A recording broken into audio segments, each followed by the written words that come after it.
it goes. Okay, great. So now I can't forget about that.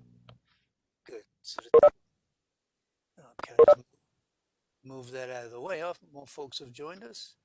If I close it, it's not going to affect it, right? Let's try. Right, it'll still be recording. You have to stop the recording. Right. Good, good, good. Yeah, so I don't have that little thing in my way. Oh, so Rachel, you got a nice dog there too, huh? What is that? I'm actually muted because she's still a puppy, so she was whining. But she's a mini Australian Shepherd. A mini. You got a mini too? I got a mini Labradoodle. Those are cute.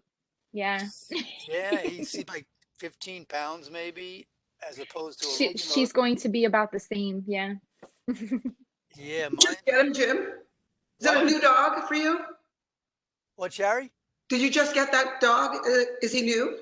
No, no, Oh, no, oh, no. okay. No, he's about 6 years old. 6 years old. Oh, Yeah, okay. yeah. It's So fun. about my age then.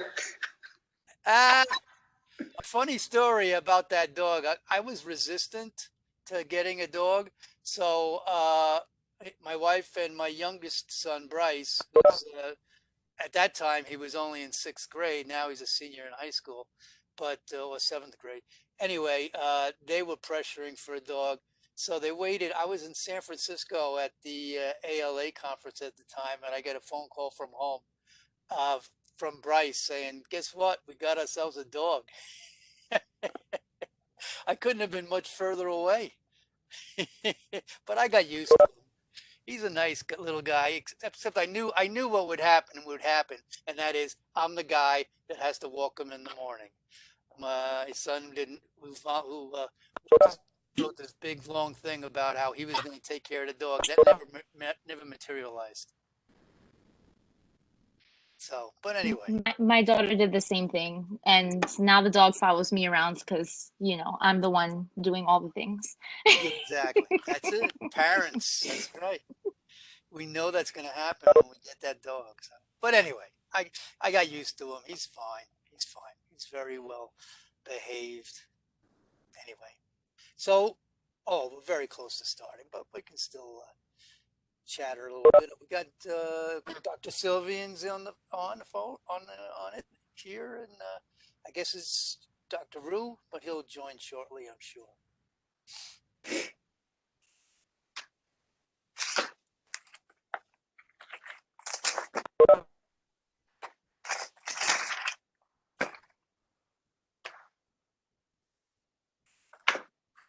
Dr. Angel.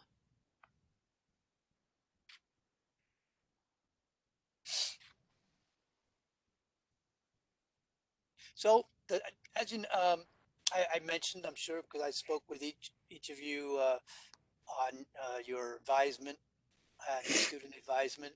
So the meeting's recorded. So for those who are unable to attend, or even if you're even yourself, if you want to watch it, so you don't have to take notes or anything. If you want to watch this again, it'll be posted on the Michael on the LibGuide, right on the virtual the the video archive page. Correct. Yeah.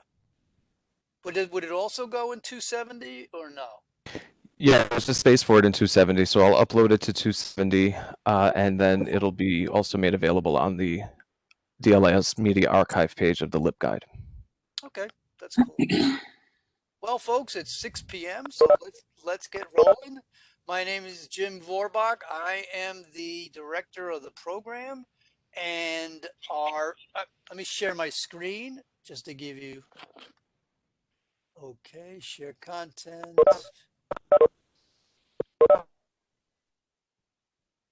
Okay, and we just ask everybody to please mute because now we got a pretty good sized group now, which is good. But background noise can be tough. So if everyone can please mute, that would be great. So let me just jump past that slide there just to give you the overview of our program tonight. And first, of course, welcome you to DLIS and to the MSLAS program. And we're going to start with DLIS Resources and Communications. Michael Crossfox, our DLIS Technical Assistant, and followed by faculty introductions, and then followed by Q&A. So, Michael, you want to take it from here? I will let you I guess oh wait, no, I don't even have to. Do you have a presentation? Oh, no, you do need to show your screen. So let me just jump back and make you presenter. Okay, Michael. Grab, click. Uh-huh.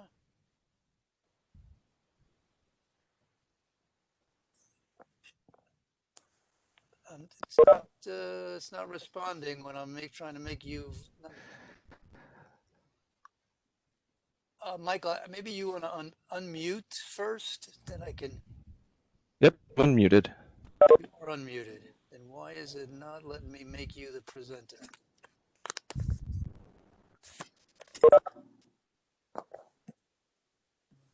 Okay, Michael. All right, let's see. All right, I'm sharing my screen. And hopefully you'll see my PowerPoint load here. I see it. Okay, excellent. All right, so as Dr. Vorbach mentioned, my name is Michael Crossfox. I'm your academic support assistant in DLIS. And what that means is that I support not only our full-time and adjunct faculty, but I also support all of you online MSLIS students. So it's my very special pleasure to welcome you to DLIS. And what we're going to go over today is just the basics of our 3-channel communication strategy for managing student information. What do you need? So the first item that I want to review with you is the DLIS Digest. This is a weekly email that goes out to all of the students in the department. Most of you have already been receiving the new student digest for the past couple of weeks, depending on when you were registered. And as of today, you should all be receiving the DLIS student digest. The digest looks like this. It's information that is received at the department, organized into headers and distributed to you for your information. So the first header obviously is announcements. This includes information, timely information about the department, including our orientation. Below that is webinars. We run webinars basically every 2 weeks. These are synchronous events. They're also recorded and posted to our DLIS YouTube channel. And the webinar topics are generally alumni or other allied professionals who come in and speak to our students synchronously for about 45 minutes to an hour with an open Q&A on various topics emerging in the field of librarianship. The next session is a call for submissions. The key takeaway for this is these are publications that are actively seeking student contributions or new librarian contributions. And if a student has a paper accepted by a professional association, they're eligible for the DLIS H.W. Wilson Foundation Professional Development Scholarship. So that's something to monitor as you go through the program. Opportunities is something new, a new section that emerged last year in response to the COVID-19 lockdown, where we provide information on various aspects of librarianship and also educational opportunities for people pursuing a PhD or interested in pursuing postgraduate studies. The scholarship section is pretty clear. This one, as of today, is blocked mainly dedicated to our internal Garino scholarship that we just changed the criteria, and the deadline is coming up. Internships, self-evident. Events focuses on synchronous live and virtual events that are coming up this semester, including our orientation today, and the next event will be the Urban Librarians Unite Virtual Conference. These are outside associations and outside events, but also we will list any St. John's and DLIS events.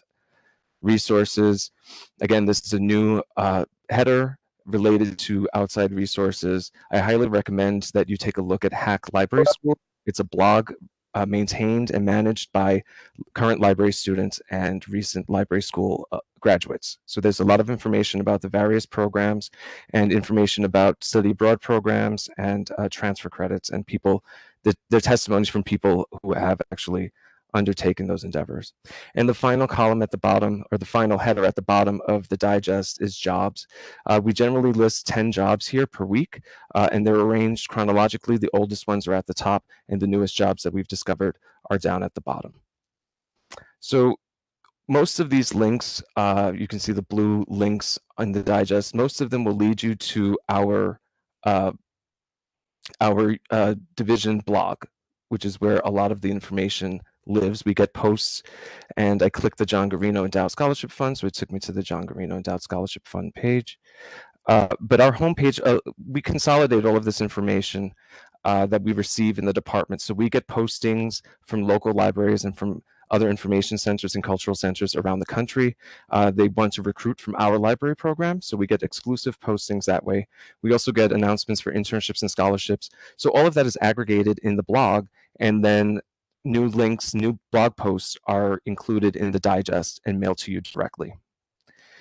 So this is our homepage. You can see this gets updated about once a week with information about the department and opportunities for students that are also included in the digest. I want to draw your attention to the right-hand navigation menu. That first box is called Current Students. Those are shortcuts that take you to the blog categories for internships, jobs, and call for submissions. So those are updated, as I said, almost every week, multiple times a week, even depending on the volume of information that we get.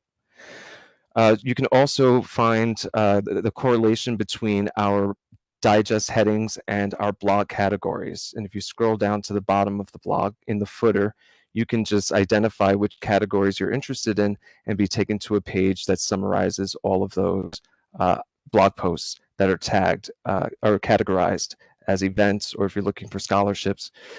Oh, wow, look at that. Never seen that before. Okay. So back up to the top, the global navigation menu here at the top of the page in the header.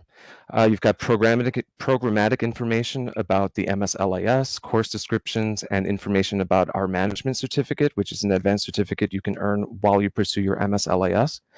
Information about registration, a link to our LibGuide, we're going to go there in just a moment, and information about professional associations. This is mainly an archive of our previous events and any upcoming events like webinars. Scholarship information. The scholarships are broken into two categories. These are our internal scholarships. These are endowed scholarships that DLIS awards to new students and to returning students under the heading Professional Development.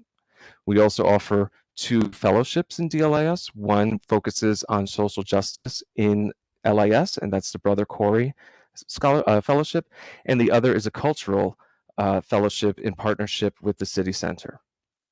And there's information about our student association. Every student enrolled in DLIS is a member of the DLIS Student Association, or DLISA. You'll get more information about that in the digest. And then finally, contact information for everybody associated with the department. Let's head over to the DLIS LibGuide, which is your virtual student manual. This has cradle-to-grave information from advisement to commencement. Everything you need to know to navigate the program is included in the DLIS LibGuide. We start here on the home page. We've got a calendar. This is a Google Calendar that you can synchronize your personal calendar to. This is a DLIS calendar, so it features information on our faculty meetings and other departmental deadlines, and even some scholarships, scholarship application deadlines. On the right-hand side, you'll see the box called School Forms. This is a link to a website maintained by the university where you can find relevant information for your grad experience. And then down at the bottom here, some other university student services and resources. You'll see the student technology guide is here, and the student sign-on information is here. Dr. Vorbak has furnished all of you with copies of that, but if you have to refer to it in the future, you can find it on the LibGuide. As I said, the LibGuide is designed to be your student manual, so at your own time and at your own pace, you can explore this. Right now, you don't have to worry about advisement and registration. That's going to happen in a few weeks, around mid-February. You'll start hearing more about that. But all the information you need to register and to even design your program of study is here. And you'll be meeting, of course, with a full-time faculty advisor to discuss your program of study. We have a career development tab that links to university career services resources, as well as some recordings of our alumni and allied professionals discussing their career and their career development in the field. Career resources organized by the federal government and other agencies. And then there's information here about the certification process. As a graduate of the MSLIS program at St. John's University, each one of you will be eligible for certification as a public librarian in New York State. It's a nominal cost. I think it's something like $5 to register, and that's something that you should pursue. We do enjoy reciprocity with every other state library association in the country, so your New York State Public Library certification can be transferred to the state in which you live. The ePortfolio tab, this is something that you'll be dealing with throughout the course of your program. The ePortfolio, of course, is our end of program assessment. Everything that you need to know, including video recordings of myself and faculty walking through the ePortfolio process, is available on this tab. We have an ePortfolio webinar every semester. Information on internships, including how to apply for one or how to have a local institution apply to host you, is included on the internships tab. More information on professional associations as regards their websites and where to find information on their conferences and on memberships. That's all here on the professional associations tab. I do want to bring to your attention that as a student, you qualify for joint membership in the American Library Association and your state library association for the low fee of $42 a year. So that's something to investigate. A lot of great resources are made available to library school students by professional associations across the country and around the world. The Research tab features information you'll need and guidance to conduct research while you're in the department. This calendar is populated by the University Library, which offers a series of research workshops online, ranging from topics based on subject specialties like biology or economics, all the way to bigger, wider scope, general workshops covering ideas like bibliographic management in online research, digital record keeping, etc. So watch this calendar to find out when online workshops are available to help you develop your research skills that you can use while you're in the program.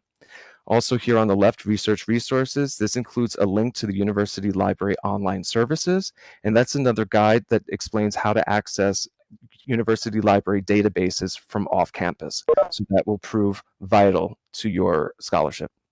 And speaking of scholarship, I think the word triggered me. This page has a lot of scholarships granted by national and regional associations across the country.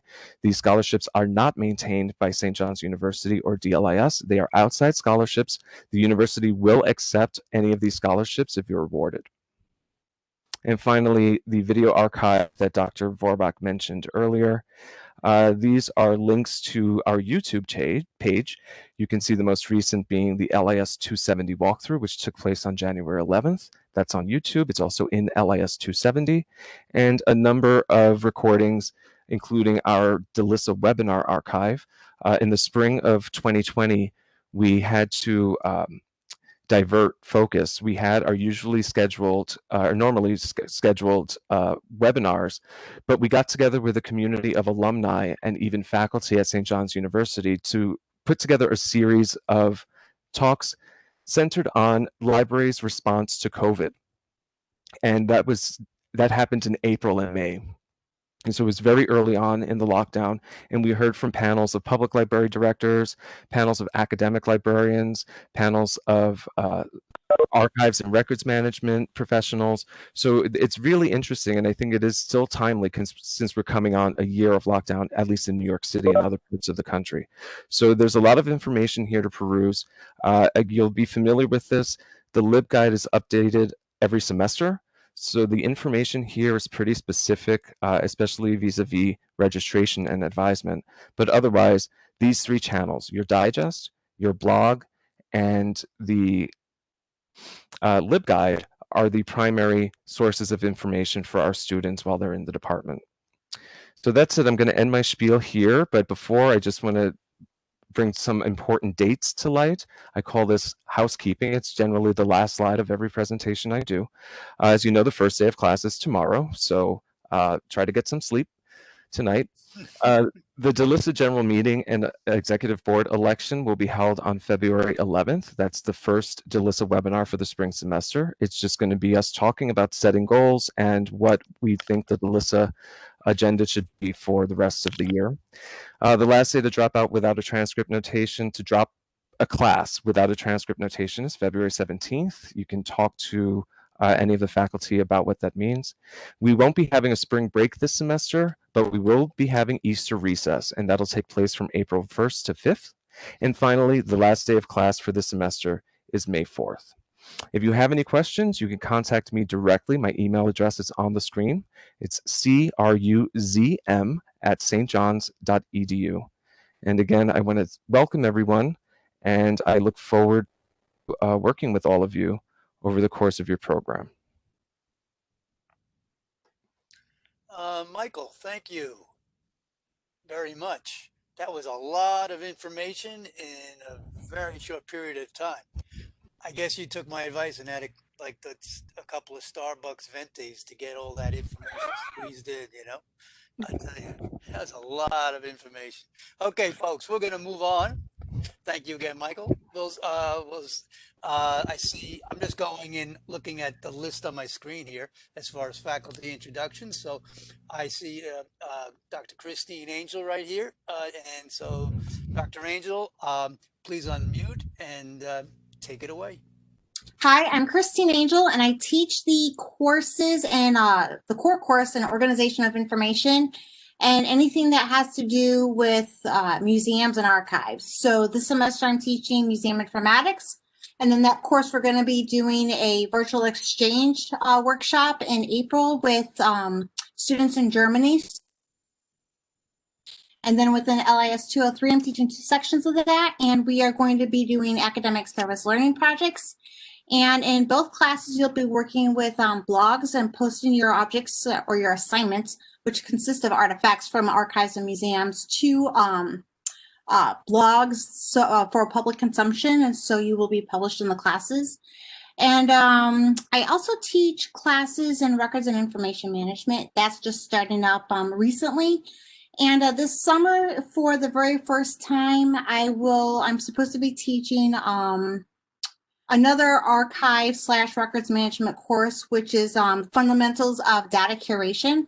And so I'm really looking forward to that too. And who's ever in my classes, LIS 203 or Museum Informatics, the classes are published, and I will be posting videos later tonight and tomorrow. And we are also going to be using in Canvas, there's this platform called Piazza. It's a one-stop shop for all students to ask questions, and students and myself can respond to those questions that other students might have. And so I really do hope that you enjoy this semester, and you find that while we're separated within the online environment, that there will be a lot of interaction in the courses that you're going to be taking with me. And that's it. So nice to meet all of you.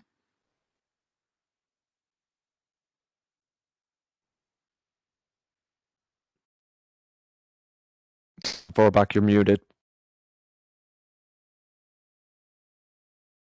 Okay, thank you, Dr. Angel. And I just figured out the participant list here. It is actually ordered by first name. So go figure their logic there. But anyway, next up on our faculty introductions is Dr. Kevin Rue. Dr. Rue, please, please unmute yourself and take it away. Hello, everybody. I'm so glad to see everyone. And like Dr. Angel and Dr. Vorbach and Michael Crossfax, I very much want to extend a warm welcome to all of you. I'm going to be your instructor for LIS 204, which starts tomorrow. I will send out an announcement when the course is actually published, but I am pretty sure that it will be published maybe later on tonight. So if you're really, really wanting to jump ahead and get involved this evening, it'll probably be up. But if not, it will be up tomorrow for sure. This course, the LIS 204 course, which is the foundations course, introduces the various contexts in which information work is performed. So there's discussions about public librarianship, academic librarianship, special librarianship, and in contexts that where people who work with information aren't necessarily called librarians, but they do engage in what we're all concerned with as librarians, and that's the facilitation of information for other people. So it gives you a very broad overlook at what the principles, the ethical foundations, the underpinnings, the philosophical thoughts, the history of the information professions, particularly in the English speaking world. So we're going to be doing a lot of exploration of that.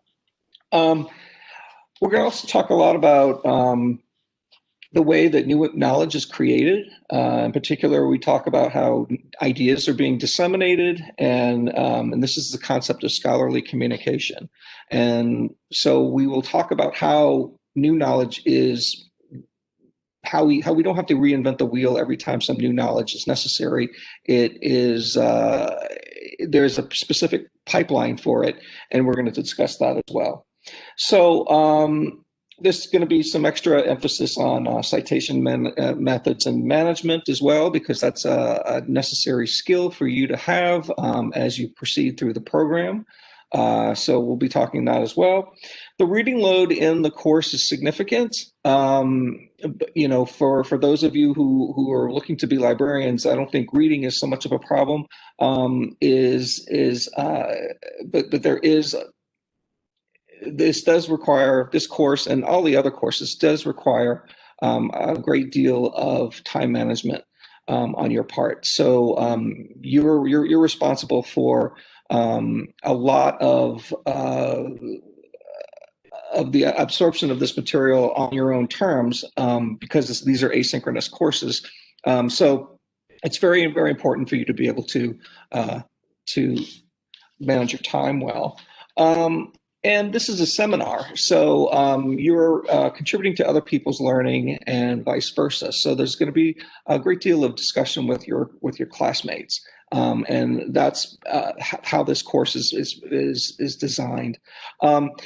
Other than that, because the course is coming out tomorrow, you'll learn more about it then. But I also teach the academic libraries course, the public libraries course. I teach a course in social justice in the information professions, and also a course in services to diverse populations.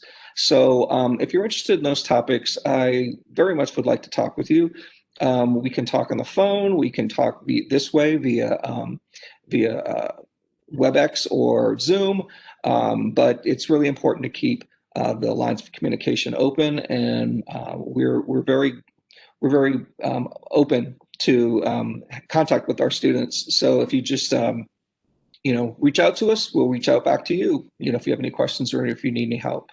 Other than that, I think not much else to add. It's just that I just again want to welcome all of you, and we'll see you again soon. Stay tuned.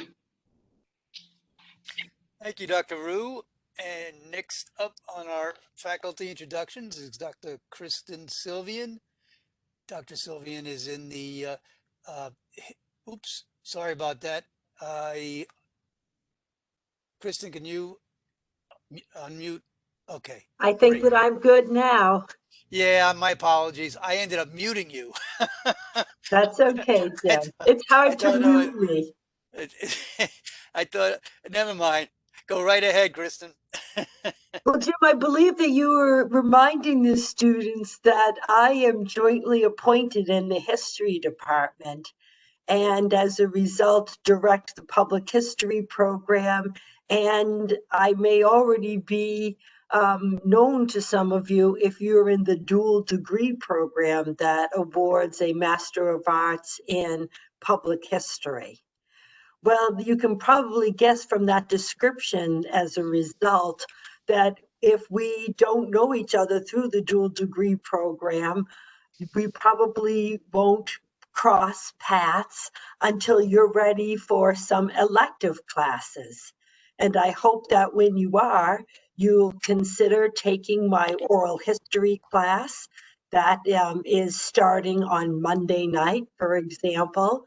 And in the fall, I have a course on visual cultures that examines some of the issues involved in this enormous body of scholarship that teaches us how to look at various kinds of visual products. And among the books that we have used in the course teaches us about the history of some printed matter, everything from posters to playbills, for example. And it also, the scholarship helps give us some sense on how to read television and other kinds of film and videos for the messages that it conveys, as well as its influence in culture. And one of the recent works that we discussed examines the role of television in changing public views towards the civil rights movement. So again, that's the visual cultures class that's offered in the fall. There are one other class that I teach as an elective examines the history of libraries, galleries, archives, and museums. In fact, it's called the New York Glam, excuse me, because it has an emphasis on these New York institutions. And then finally, perhaps our path might cross if you apply for a city fellowship, one of the fellowships that the division offers, more typically attracting the second year student who's had an opportunity to take perhaps some of Dr. Angel's archival classes. And that involves an opportunity to be placed in the City Center for Culture at Citibank. And right now that has been successfully converted into a remote fellowship, although we are working on how to really make that fully possible. Finally, I want to encourage you to consider some of the internship opportunities that are offered to you in conjunction with the public history program. This semester, there are library and information science students that are placed at the Queens County Clerk's Office, where they are working on the digitization of a large body of naturalization papers. And there's also a student who's working as an intern with the National Park Service. So I welcome you to the program and hope that I may be able to meet you by telephone, digitally, and of course, because I'm among the small handful of faculty teaching face mask to face mask, maybe in class. So I might get lucky and meet you on Monday night. Thank you, everyone, and welcome. Thank you, Dr. Sylvian. And next up on our, see if I'm unmuted. Yep. Next up on our faculty introductions is Dr. Rajesh Singh. Dr. Singh. Hi everybody. I teach courses I teach the required management courses as well as the elective management courses. So this semester I'm teaching two sections of the required management course, and that is LIS 240, Management of Information Organization. In addition to that, I'm teaching a course in marketing and advocacy of information organization. So I teach most of the courses in the advanced certificate for advanced certificate in management for information professional. So this certificate has three other elective courses in addition to the required course 240. So one is marketing and advocacy, the other is knowledge management, and the third course is the project management of information organization. So regardless of your interest, if you have interest in the management area, just reach out to me and I would be happy to provide you more information about these courses. So first of all, like these courses, what you learn.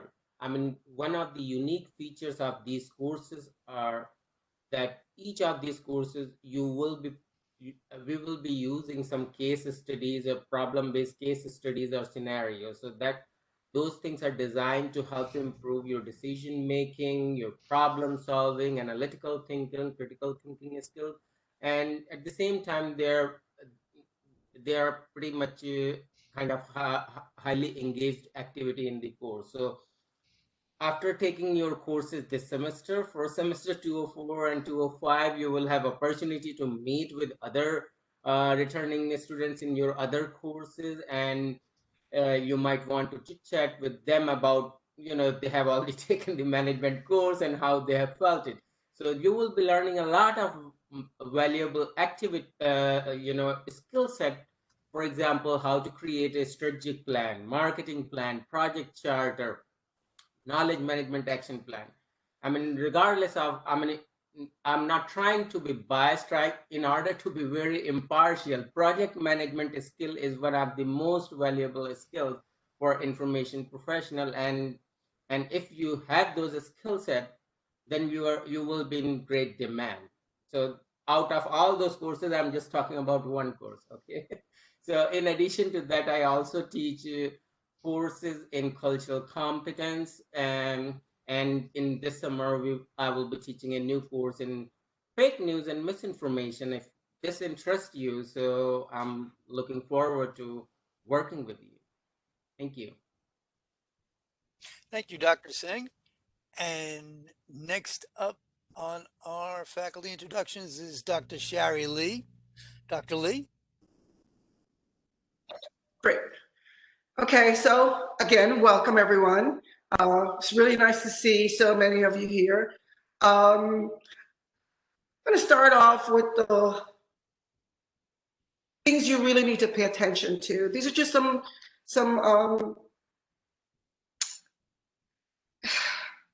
okay, here's some advice about online learning. For those of you, see, Dr. Borbeck's already laughing, right? For those of you, if this is your first time taking an online course, how many people first time? Okay, quite a few of you. Okay, so like Dr. Rue said, time management, very important.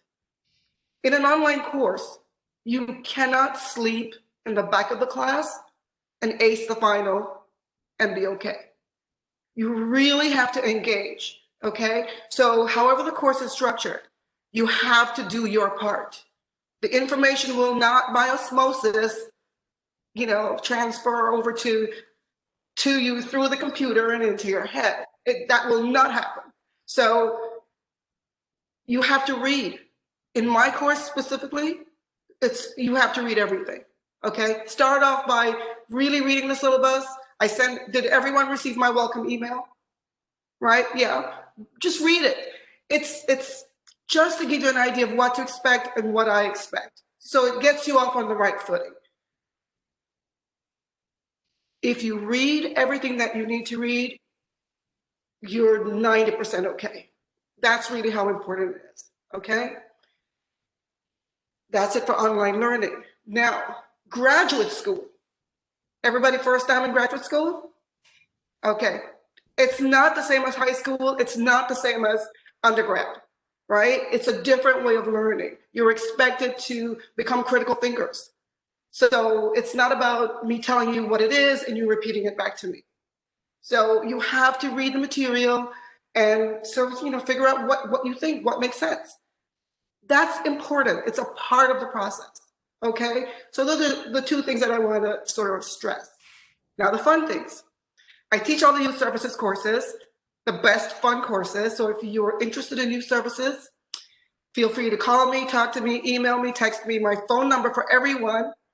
If you have a question and you can't wait, you can text me. You can call me.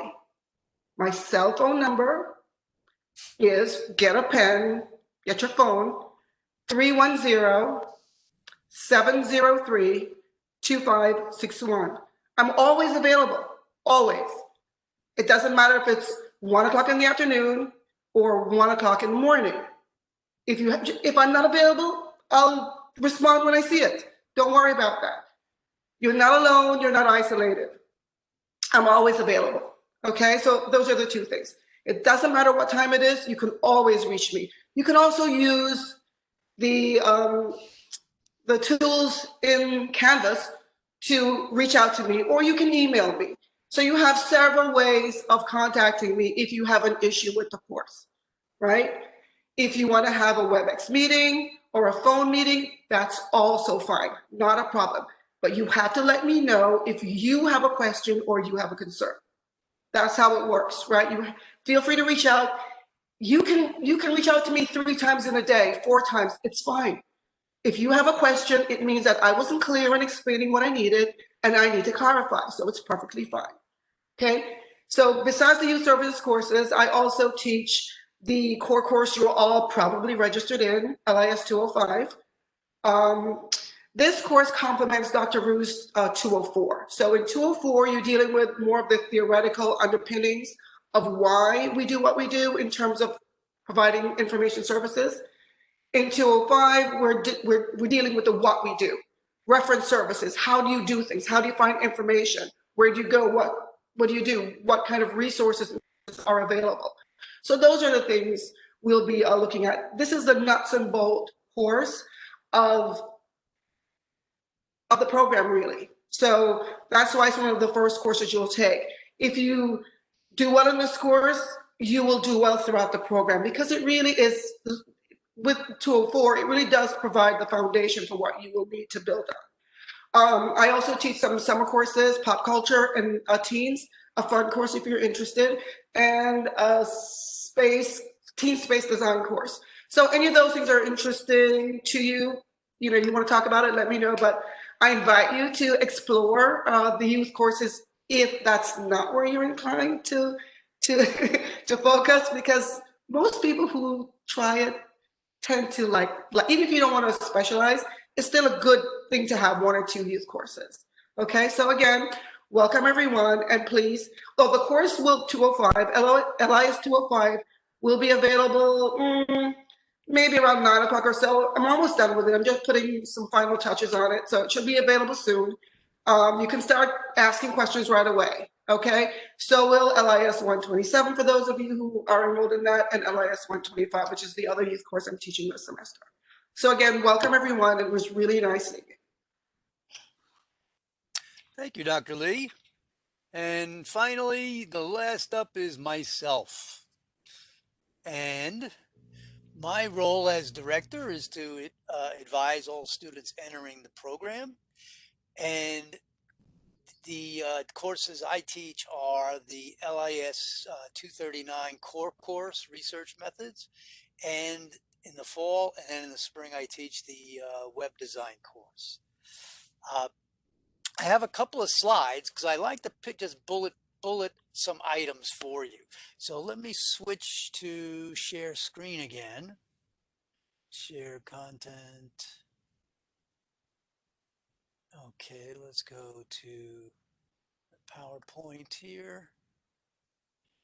Okay, so you should all see that. Oh, okay. Everybody see that? Started at the beginning again. Everybody see the PowerPoint, hopefully? Full thumbs up? Yes. Okay, great. Okay, so I just got a couple of bullets about the program and like and broader. While you're here, things to consider. And so the first thing is your program of study. It's never too early to start that planning. I spoke to you probably briefly at our advisement meeting, but coming up in probably end of February, early March, or early February, you'll get your advisor. There'll be an email. Each of you will be assigned a member of the full-time faculty as your advisor, and there's an advisement period that will be announced in the digest. And during that period, you should be arranging a meeting with your advisor and starting the conversation on, your career goals, career interests, possible specialization. And so that is very important, and that occurs every semester. So coming in March or late February, March, your advisement will be for the summer term and also for the fall term. So there's 2 advisements per year. One, the summer fall is 1 advisement, and then the other advisement in on the October November timeframe would be for the spring term. Okay, now it you have 1 advisor, and that is your advisor throughout your program, but you may certainly email another member of the faculty if you have a question on a particular course they're teaching or a particular their specialization they're advising. So you certainly have, we can't, in other words, we can't promise that you will be assigned to the faculty member of your specialization, but you certainly can reach out and get your questions answered. So that's important. You have 1 advisor who will be signing off on your registration form, but you are certainly welcome to ask questions to any member of the faculty or myself, or and certainly Michael Crossfox, any questions that arise on technology, and also IT, that, questions of a nature like passwords, things like that, have to go, of course, to IT, and we'll be talking more about that. Next, a field experience. So field experience, you can get that a number of different ways. Full-time, part-time work, if you're engaged in that, that's certainly clearly field experience, extracurricular. Within the program, you have internships, you have academic service learning, which is service experiences that are integrated within course objectives. Dr. Angel spoke a little bit about that. She teaches the core course Organization of Information, which has academic service learning as part of its course objectives, and also in other courses in the program. The web design course that I teach also has academic service learning. There's probably about 5 courses maybe in the program, because it takes some setting up to do the service learning, and it doesn't necessarily apply in every course. Volunteer positions, but also research experiences, and you'll be hearing more about that in LIS in several of your courses that have research. Well, actually, most of your courses will have research opportunities, but we also have fellowship that in social justice. So there are certain courses that are closer to that area, and you'll be hearing more about that. So that's a fellowship there, the Brother Corey Fellowship, funded by the Wilson Foundation. Okay, next bullet, professional engagement. Strongly recommended that you while you're here, you start your networking. You start to the extent you can. Obviously, some of you have more time than others, and so you can certainly limit this to just simply your local organization, whether that's county, whether that's regional. That certainly is valuable. If you have a little more time, you could get involved at the state level. The national is a great resource. The website, the ALA website, is a great resource. However, certainly it's a rather expensive proposition to attend the national conference, because that varies throughout the country. And just 2 more bullets here. The e-portfolio, I wanted to underscore that because I get questions at different points in the program, and I just wanted to emphasize 2 things. Number one, in your very first semester, so your spring semester, you'll be getting an account. You'll be getting an account in the Digication platform. So I would recommend, once you have an account, to either watch the most recent workshop in Digication, which is posted now. Right now, you could go to the LibGuide and you would be able to watch the fall workshop. And the spring workshop will probably be in the February timeframe, or certainly no later than or February, early March timeframe. That's typically when it is in the spring. It's all these workshops, the e-portfolio workshops are recorded. So if you can't attend the event on online, you can certainly watch the recording from on the LibGuide. So it's strongly recommended that you attend, quote unquote, or view the ePortfolio workshop. It's offered every semester. There's no reason why you can't, watch it this spring. And certainly get started in familiarizing yourself with the platform. Okay, it's a fairly low, it's not as complex as a website, a web development platform. It's focused strictly on ePortfolios, and we have plenty of tutorials in that regard. Okay, I think that is it. Oh yeah, I have links here to the ALA, our accrediting body's website. They have links for those careers in librarianship, but also they have a link here that's for the non-traditional type jobs, other types of jobs, research analysts, metadata specialists, working for corporations, government sector, and other sectors as well that your MSLIS degree qualifies you for. So this is these are just two links among many that you can go to for information in that regard. And yep, that's it. So let me just bring up. Actually, I have to go back to share again. I just wanted to go to browser.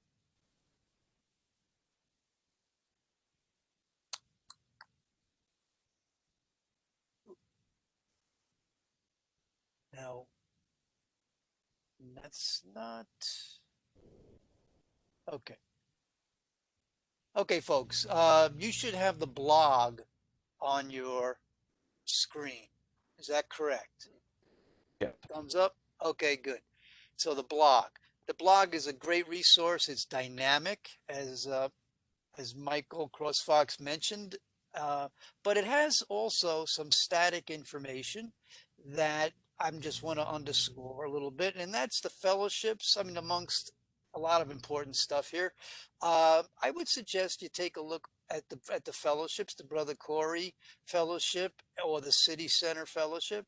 The Brother Corey, anyone is not. I mean, City Center is on site, so you would have to be in the New York area, city area, but not the Brother Corey. If is a social justice fellowship, wherever you are, you can certainly apply for that. The scholarships, we have professional development scholarships such as the H.W. Wilson and the well, actually three, but let me just say, just pick out one and then encourage you to go through all of these on the blog. The H.W. Wilson, if you, for example, do some work in a course and you put it into a poster format or a paper format and you present that at a professional conference, it could be your again regional, it could be county professional conference or state. Why it's if that's convenient to do that travel in your state, you would receive a H.W. Wilson scholarship for that. You would just forward to us the documentation of your acceptance, and that's a $500 scholarship off your tuition. So I just want to encourage you to look at the opportunities that are available, fellowships, the scholarships. If you had questions on like course descriptions or syllabi, you can get them here. Resources, I just want to click briefly over to the LibGuide and just point out what I just said already. I'm going to click on ePortfolio, and here we have Michael Crossfox. It looks like New Year's Eve, Michael. I'll tell you. It look, with that. Anyway, but this is the most recent. This is the fall 2020 ePortfolio workshop. It's right there. This is public. You could, after we get off this meeting, you could watch listen to watch the video on the ePortfolio most recent workshop. So the most recent one is posted right here, and if you wanted to watch a few of them, The video archive would have the rest of them. The other thing I wanted to underscore over here is the advisement and registration page. Course offerings. Course offerings will be here probably a week or two before they appear on the website. And on the website, and there's a little more information here. We provide the instructors for the courses. So you see spring 2021, summer 2021 will be up within 2 weeks. Actually, probably summer and fall will be up within 2 weeks. Summer's ready now. We just have to post it in fall very shortly. So course offerings, we have a 2-year cycle, which goes through the rotation of courses. I mentioned the portfolio. Again, the descriptive information is here, but just very briefly, it's the main part is structured by the 8 program goals, which are based on the American Library Association's 8 core competencies. So the point being, it has a sound basis. These program goals are soundly based by the standards of our accrediting body. And if you wanted a one place to see, well, what course, every syllabus will say what that course relates to as far as program goals. So there's no guesswork. You don't have to guess as far as, okay, well, okay, I really like to use this particular project in my portfolio, but what goal does it correspond to? There's no guesswork. In the syllabus, it'll tell you, but also this curriculum map will have it for all the courses. So that is a resource. And I think just from questions I've received from students over the past couple of years, I don't know if everybody's aware of that. So I just want to tell you, kind of underscore it right here at the orientation. And that's pretty much it. Let's just jump back to we were concluding with some Q&A. So let's just jump back to, share, let's say stop sharing. Okay, and let's just see the chat box. Maybe some questions. Okay, so anyway, it's Q&A time. My talk is done. I certainly I want to add to my colleagues' welcome to the program. And now, questions that you have, please feel free to pop them in the chat box there. I will start right now. I got some questions here from previous orientations that I thought, while you're thinking of a question, I'm going to start with my own questions here. So here's a question from a student. Is an internship / service learning required for the degree or just recommended? And if so, would a part-time library job count for it? Oh, that was a good one. Service learning is incorporated in the core. So you will all have an academic service learning experience in LIS 203, the core course LIS 203. And then it's up to you by the electives you take whether you will have more academic service learning experiences. Internships are not required. They would be, if you are already working in a library where you want to be, then, and you have a clear idea of what you want to be doing, it may be better for you to take a course or another course rather than take credit, do internship credit. However, if you are unsure of what direction you want to go in this field, or maybe in a direction, like I said, in the corporate sector or government sector outside of traditional jobs, then I would definitely recommend that you take an internship. But the word is recommend. They are not required.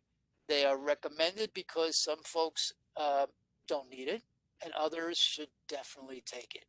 And they're credit internships. They are varying credit, and what that means is you could take, and in other words, let's say you only have 3 credits in your program that are available for an internship. You could do a 1 credit internship, which would be, fewer hours, and a 2 credit internship, which would be so you get two different experiences.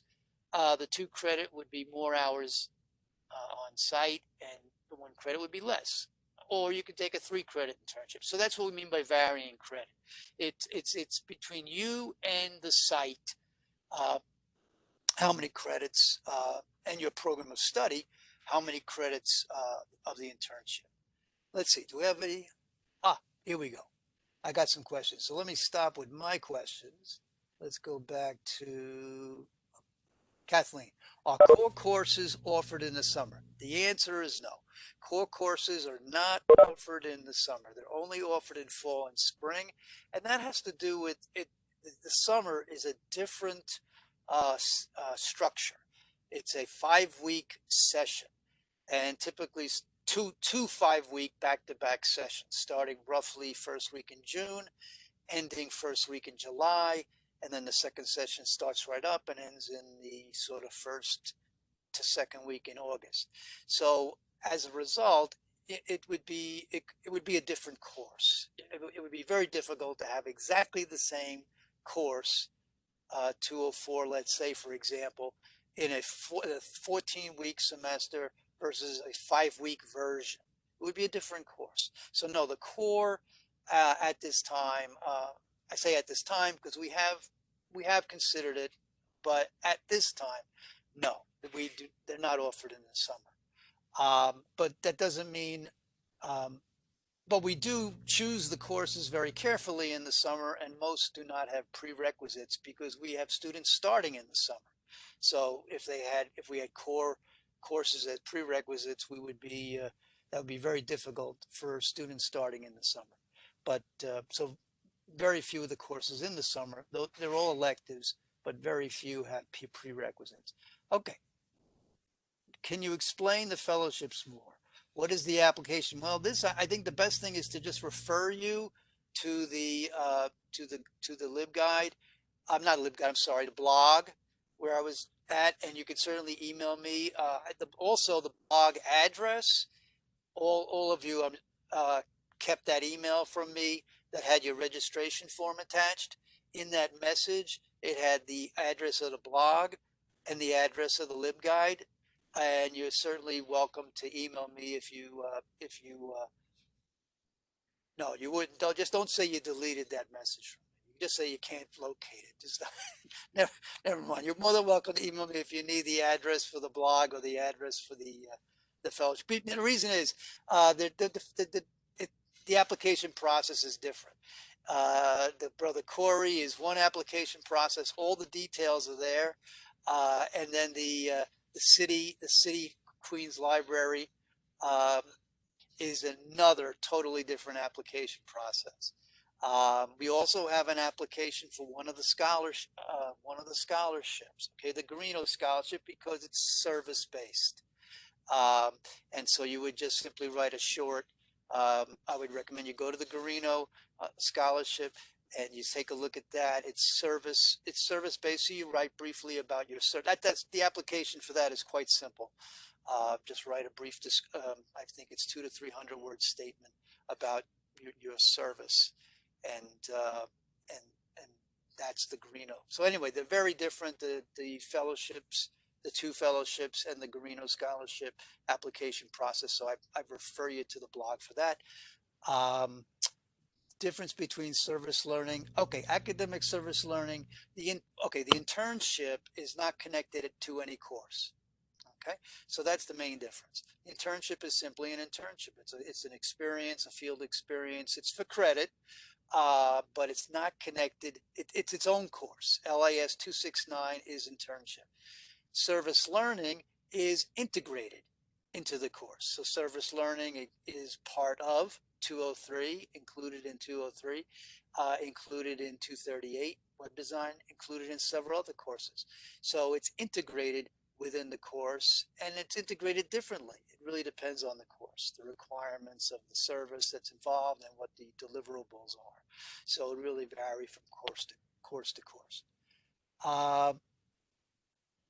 Well, this is a great question here. Can new students apply to the Garino Scholarship, or do you have it? Yeah, this person clearly read the description there, and Sarah.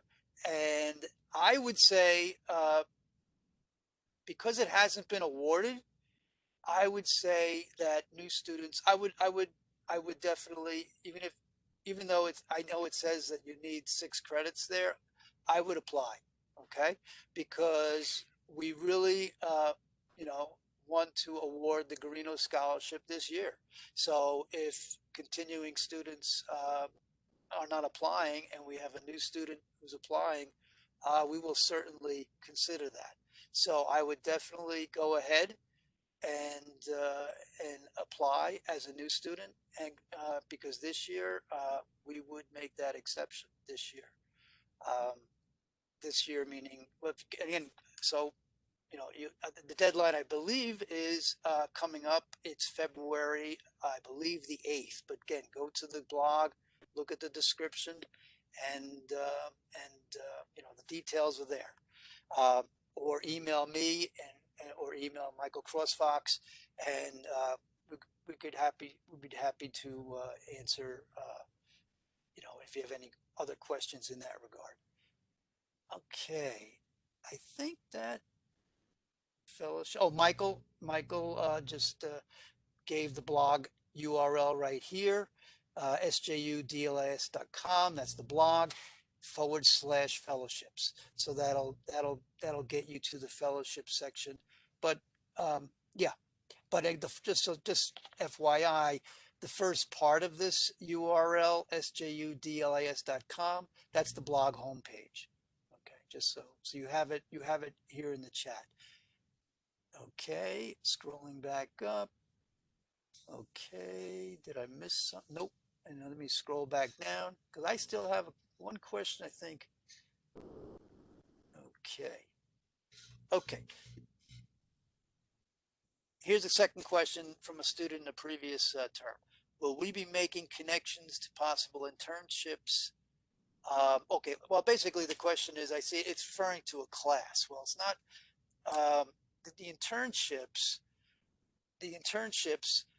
are that we get from various organizations are definitely, I would say, a higher probability, higher likelihood that they're in the New York City area.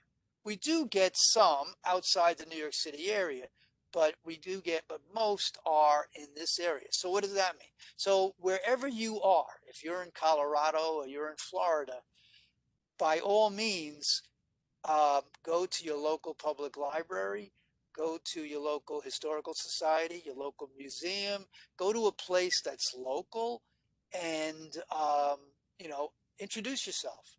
And students have found that places are more than happy to continue the conversation. And once they have an opening, because it is a commitment on their part, an internship is a commitment on their part because they're mentoring you. The whole point of the internship is you're not there to make copies. When you see the internship agreement form, you see that it is a contract basically between you and the host site as to what your duties are, what you'll be learning. So it is a commitment of time on their part. So they may or may not have a opening like right now, but then again, you wouldn't apply right now. Now's the time for introducing yourself. Introduce yourself, make yourself known to organizations that are convenient in your area. And when you finish LAS 204, LAS 205, and if you, I would say minimum 204, 205. Okay. Clearly, if you get all the core under your belt, then that would be it puts you in a better position.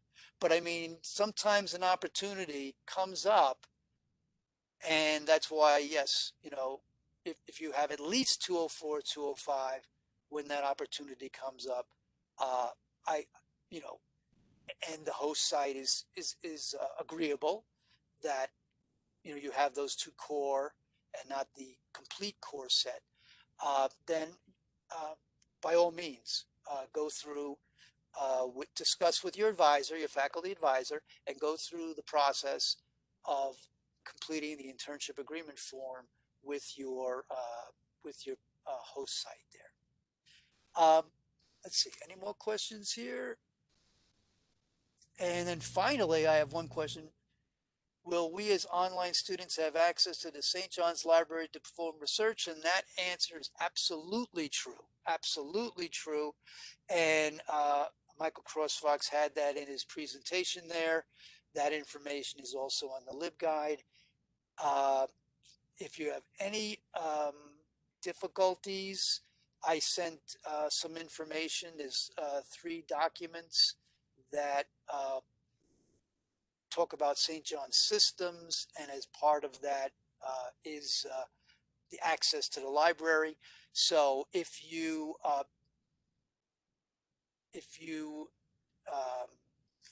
just look at those 3 documents, or if you need those 3 documents, then certainly send me an email and I would be happy. Actually, those documents are in 270, right, Michael? Give me a thumbs up. Michael, I can't even get my camera here. Thumbs down, it's not in 270? No, they're on the LibGuide. Oh, there we go. Okay, so the documents are on the LibGuide, and if you have trouble locating them, just send us an email and we'll be happy to point you in that direction. Some of you, I think, also, I just, at a point, I started just attaching them with the registration form. But anyway, as Michael said, they're on the LibGuide, so definitely, if you haven't accessed the library yet, I would just access it just to get up the learning curve and on that, and because that's really important. And that's it for me. I don't see any more questions here, folks. I thank you for logging on, and my welcome to you and to all those who were unable to attend the orientation meeting. And this meeting will be posted in 2 or 3 days, and you're sort of welcome to. And when it is posted, you can control what you want to see. So you can go to some of the other faculty's comments and say, what Vorback said was really boring, so I'm going to skip over him. So you can skip over the stuff and just go right to the more interesting stuff in the video. So anyway, take care of yourselves. Have a great rest of your evening and a great start to your term. Take care.